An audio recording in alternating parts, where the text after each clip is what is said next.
चलो, good morning students, welcome to the Sameer Patel public school. चलिए, ये आपका फिफ्थ चैप्टर आज स्टार्ट हो रहा है। तो अब आप देखो फिफ्थ चैप्टर का आप जैसे नाम ही देख रहे हो, लाइंस एंड एंगल। अब आपको यहाँ पे एंगल्स के बारे में जानेंगे। अब ये एंगल होते क्या है, तो अब आप देखो एंगल का मतलब होता है किसी भी दो लाइन के बीच बनना। जैसे कि आपको दो पेन दिख रही हैं, ये दो पेन दिख रही हैं, दो पेन के बीच में जो एंगल बन रहा है वो भी तो एंगल है। अब मैं इन दो पेन को अगर उठाकर मैं ऐसा भी कर सकता हूँ, इन दो पेन को ऐसा भी झुका सकता हूँ, इन दो पेन को मैं ऐसा भी कर सकता हूँ, या इन दो पेन को सीधा भी रख सकता हूँ, कुछ भी कर सकता हूँ। मगर है तो आखिर दो एंगल के बीच में बन रहा है ना। ये देखो, ये आपके दो पेन है, एंगल इनके बीच में बन रहा है। मैं आपको हाथ के बीच में बताता था पहले, लेकिन यहाँ पे मेरे हाथ नहीं दिखा रहा हूँ। तो अब आप देखो, ये दो लाइन खींची है, इनके बीच में एंगल बन रहा है। अब मैं चाहे इसको ऐसे खींच दूँ तो ये भी तो एंगल ही है, दिखा, ये भी आपका एंगल है।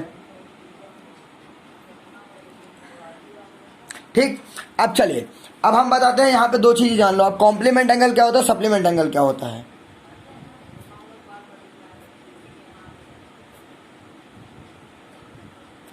कॉम्प्लीमेंट एंगल क्या है?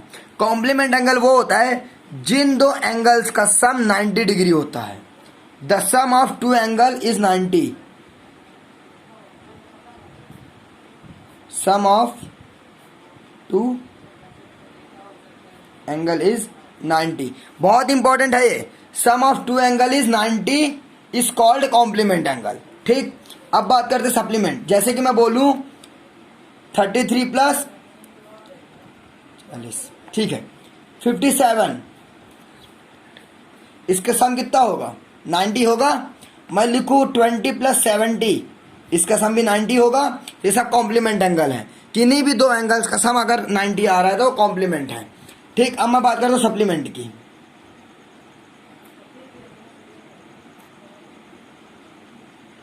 आपके सप्लीमेंट एंगल क्या होते हैं? तो सप्लीमेंट एंगल क्या होते हैं? Sum of two angle is 180 degree. जिन दो एंगल्स का सम 180 होता है उसको क्या बोलते हैं अपन? Supplement angle. अब सप्लीमेंट एंगल क्या होते हैं? अब मैं जैसे बोलूं 70 प्लस 120 क्या आएगा? 180 आएगा। 90 प्लस 90 180 आएगा। तो आप किसी भी दो सम को जोड़ो, अगर 180 आ रहा है तो वो सप्लीमेंट है, किन्हीं भी दो सम को जोड़ने पर अगर 90 आ रहा है तो वो कॉम्प्लीमेंट है। चलिए अब हम इस बारे में एक्सरसाइज पे आते हैं। अब आपका एक्सरसाइज का पहला क्वेश्चन है, क्या बोल रहा है पहला क्वेश्चन? अब आप देखो, उसमें कुछ ऐसा बना हुआ है और यहाँ पे कुछ क्या लिखा? 20 डिग्री। अब बोल रहा है कि इसका कॉम्प्लीमेंट एंगल निकालो। तो अब आप जानते हो कि कॉम्प्लीमेंट एंगल क्या होता है? जिसका सम 90 होता है। तो 20 दे रखा है, 90 लाने के लिए कितना जरूरत है अभी? आप 90 में से 20 माइनस कर दो, कितना आ गया? 70। तो ये आपका कॉम्प्लीमेंट हो गया। ठीक, इसी तरह दूसरा 63 दे रखा है तो उसको भी 90 में से माइनस कर देना, 57 को 90 में से माइनस कर देना। ठीक, चलो अब दूसरा देखो। दूसरा क्वेश्चन में बोला है फाइंड द सप्लीमेंट एंगल। एक तुम्हारा ऐसा कुछ बना हुआ है जिसमें लिखा 105 डिग्री बना हुआ है। अब बोल रहा है इसका सप्लीमेंट एंगल निकालो।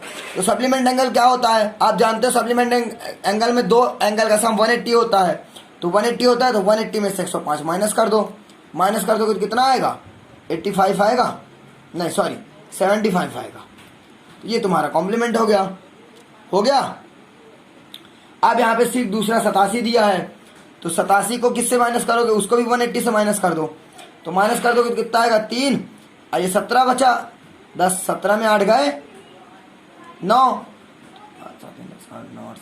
हाँ ठीक, ये आपके 93 डिग्री सेल्सियस। ठीक, यहीं से आपके दो क्वेश्चन हो गए। अब आप यहाँ पे थर्ड क्वेश्चन देखो। तो थर्ड क्वेश्चन में क्या बोल रहा है? आप यहाँ पे थर्ड क्वेश्चन उठा के अगर देखोगे तो थर्ड क्वेश्चन में बोल रहा है कि identify which of the following pair are complement angle. आपको बताना है कौन से एंगल कॉम्प्लीमेंट है, कौन से। जिन दो का सम अगर 180 आएगा वो सप्लीमेंट है, जिन दो एंगल का सम 90 आएगा वो कॉम्प्लीमेंट है। जैसा आपका पहला दिया है 65 डिग्री और 115 डिग्री, यही दे रखा है। आप इन दोनों को जोड़ दो। जोड़ने पे अगर 180 आ रहा है तो ये सप्लीमेंट है। 5 5 10, 11 6 17 18, 180 आ रहा मतलब ये सप्लीमेंट है। अब जैसे मैं लास्ट वाला लूं तो लिखा 80 डिग्री और 10 डिग्री। इनको भी आप जोड़ दो तो कितना आ रहा 90 यानी कॉम्प्लीमेंट है। जिनको जोड़ने पे 90 है वो कॉम्प्लीमेंट, जोड़ने पे 180 है तो सप्लीमेंट। ठीक। चौथा क्वेश्चन देखो, find the angle which is equal to complement. आपको ऐसे एंगल फाइंड करना है जिसके जो कॉम्प्लीमेंट के एंगल हो, यानी कि find the angle which is equal to the complement. आपको ऐसे दो एंगल फाइंड करना है जिसका सम कॉम्प्लीमेंट हो। अब जैसे मैं अब आप दो अपने से कोई भी लिख सकते हो, 20-70 लिख सकते हो, आप 15-75 लिख सकते हो, 10-80 लिख सकते हो, मतलब कुछ भी अपने माइंड से। ऐसे सप्लीमेंट में भी लिख लेना। सप्लीमेंट में अगर तुम 90-90 लिख सकते हो, 80-110-100 लिख सकते हो, 70-110 लिख सकते हो, 75-105 लिख सकते हो, तो कुछ भी आप दोनों को जोड़ दोगे तो 180 आ जाएगा। ठीक। अब मैं बात करूं पांचवा क्वेश्चन करने की जरूरत नहीं है। छठवां सातवें में आप देखो, सातवें में पूछ रहा है कि can two angle be supplement if both of them are acute angle, obtuse angle and right angle. तो अब आप यहाँ पे सातवें क्वेश्चन में देखो एक्यूट एंगल होता क्या है। अब आप जान लो एक्यूट क्या होता है। एक्यूट वे एंगल होता है जो 90 डिग्री से छोटा होता है, यानी कि जो झुका हुआ होता है वो 90 से छोटा होता है। अब मैं बोलूं ऑब्ट्यूज क्या होता है। ऑब्ट्यूज यानी जो 90 से बड़ा होता है। ठीक, जो लाइन से बाहर की ओर निकला होता है। जैसे मैं तुम लोगों को बताया करता था, एक पेन रखता था, मैं अपने हैंड निकालता था, ये रखा है, दो पेन रखी हैं। अगर मैं इस पेन को इस साइड झुका दूं तो ये 90 की तरफ झुकता जा रहा है, 90 से झुकता जा रहा है। अगर इसी पेन को मैं बढ़ाता जाऊं तो बढ़ता जा रहा है, लेकिन अगर इसी पेन को मैं सीधा कर दूं तो ये 90 हो गया। ठीक। तो एक्यूज क्या होता है, जो 90 से छोटा होता है, ऑब्ट्यूज जो 90 से बड़ा होता है, और जो राइट एंगल होता है 90 के बराबर होता है, जिसमें एल शेप बनता है। अब आपको पूछ रहा है, आप बताओ कि ऐसे दो सप्लीमेंट कौन से हैं जिनका सम 180 होगा। तो यहाँ पे 90 होगा, तो यहाँ पे राइट एंगल टिक कर देना। ठीक। अब 8वां, 9वां, 10वां, आपको यहाँ पे 9वां ऑब्जेक्टिव है वो आप कर लेना। आपका 8वां क्वेश्चन देख लो क्या लिखा है।